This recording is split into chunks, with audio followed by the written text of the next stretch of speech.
اکبر الہ آبادی کے انداز میں شاعری شروع کی.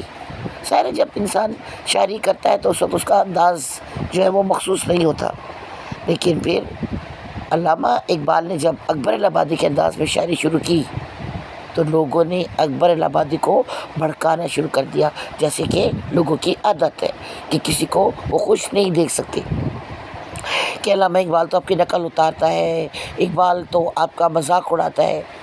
پھر اکبر الہ آبادی نے لوگوں کے کہنے پر آ کر علامہ اقبال کو خط لکھا، کافی ڈانٹ کے خط لکھا اور اس بات کا اظہار کیا کہ آپ میرا مذاق اڑا رہے ہیں.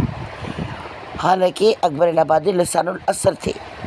لسان الاثر یعنی اپنے دور کے حساب سے شاعری کرنے والے، لیکن علامہ اقبال نے خط کے جواب میں اکبر الہ آبادی کی یہ غلط فہمی دور کر دی. تبھی تو ہمیں یہ بات پتہ چلی کہ لوگوں نے علامہ اقبال کو اور اکبر الہ آبادی کو لڑوانے کی کوشش کی. اب یہاں میں آپ کو ایک اور بات بتاتی چلوں. علامہ اقبال وہ واحد شاعر ہیں جن کے کلام کے پیپر لیے جاتے ہیں، امتحان لیے جاتے ہیں. علامہ اقبال ابھی 9 سال کے تھے اور ایک مشاعرے میں انہوں نے حمد پڑھی تو داغ دلوی بے اختیار پکار اٹھے، واہ صاحبزادے یہ عمر اور یہ شعر، تم بڑے ہو کر بہت بڑے شاعر بنو گے. واقعی علامہ اقبال نے یہ ثابت کر دکھایا کہ ان جیسا شاعر نہ کبھی پیدا ہوا ہے اور نہ کبھی پیدا ہوگا. ہزاروں سال نرگس اپنی بے نوری پہ روتی ہے، بڑی مشکل سے ہوتا ہے چمن میں دیداور پیدا. چلے آج میں آپ کو اس کا مطلب بھی بتاتی ہوں. ہزاروں سال نرگس کا جو پھول ہے وہ آنکھ کی طرح ہوتا ہے، تو ہمارے شعراء اس کو آنکھ سے تشبیہ دیتے ہیں کہ یہ پھول نہیں، یہ آنکھ ہے. تو ہزاروں سال نرگس کا پھول اپنی بے نوری پر ہوتا ہے کہ میں اندھا ہوں، میں دیکھ نہیں سکتا. مجھے اللہ نے آنکھ تو دی ہے لیکن اس میں بینائی نہیں ہے، اس میں بصارت نہیں ہے. یہاں میں آپ کو ایک اور بات بتاتی چلوں. ایک اور بات میرے دماغ میں آئی ہے کہ 2 طرح کی روشنیاں ہوتی ہیں، ایک بصارت اور ایک بصیرت. بصارت جو ہماری آنکھوں میں روشنی ہے جس سے ہم دنیا دیکھتے ہیں، لیکن ایک اہم چیز ہے بصیرت جو ہے ہمارے دل کی روشنی، اندر کی روشنی. یہ ہم جیسے گناہ گاروں کے پاس نہیں ہوتی، یہ ہم جیسے گناہ گاروں کو اللہ نہیں دیتا، یہ اہل دل کو دیتا ہے، یہ نیک لوگوں کو دیتا ہے. اور علامہ اقبال اکثر بصیرت اور بصارت کا ذکر بھی کرتے ہیں. تو میں آپ کو تشریح بتا رہی تھی. تو ہزاروں سال نرگس اس بات پر روتی ہے، ہزاروں سال، 1 سال نہیں، 2 سال نہیں، 3 سال نہیں، ہزاروں سال اللہ سے گلہ کرتی ہے، شکایت کرتی ہے، کبھی کا احساس کرتی ہے کہ میری آنکھوں میں روشنی نہیں ہے، بڑی مشکل سے ہوتا ہے. تب کہیں جا کر دیداور پیدا ہوتا ہے، دیکھنے والا پھول پیدا ہوتا ہے. وہ پھول پیدا ہوتا ہے جس کی آنکھ میں روشنی ہوتی ہے، جو دیکھنے والا ہوتا ہے. تو یہاں دیداور دیکھنے والا جس کی آنکھوں میں روشنی ہو. تو چلیں آپ کو اس شعر کی تشریح بھی سمجھ آ گئی ہوگی. اچھا، اب علامہ اقبال کو بہت سارے خطابات ملے تھے. حکیم الامت، شاعر مشرق، مصور پاکستان.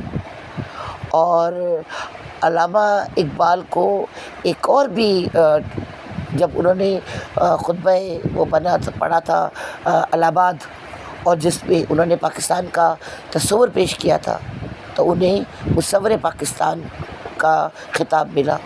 اور حکیم الامت، شاعر مشرق اور بہت سارے حکیم اور مصور پاکستان اور نباز فطرت کا بھی انہیں خطاب ملا تھا.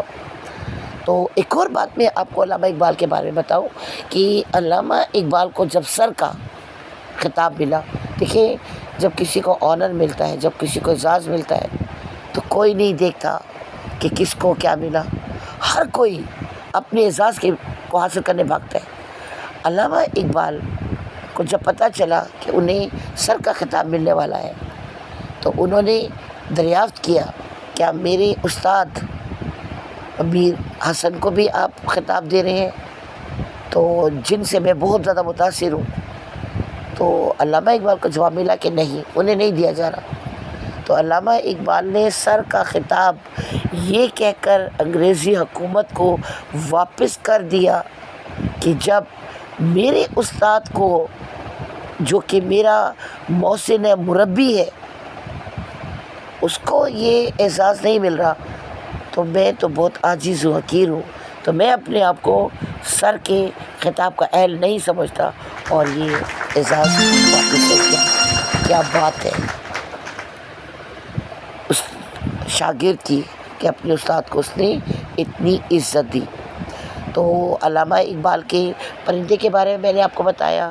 پھر میں نے آپ کو یہ بتایا کہ اکبر الہٰبادی کے انداز میں انہوں نے شاعری شروع کی تھی، لیکن جب اکبر الہٰبادی کو لوگوں نے بھڑکانا شروع کر دیا تو علامہ اقبال نے ایک انگریزی شاعر تھا کیٹس، تو اس کے انداز میں شاعری شروع کر دی. اور انہوں نے جو انگریزی شاعر تھا ورڈز ورتھ، اس کے انداز میں بھی انہوں نے شاعری شروع کی تھی. دو شاعروں سے، انگریزی شاعروں سے بہت متاثر تھے، ایک کیٹس اور دوسرا ورڈز ورتھ. تو یہ دونوں شاعر جو تھے یہ علامہ اقبال ان سے متاثر ہوئے تھے اور انہوں نے اس کے انداز میں شاعری کی.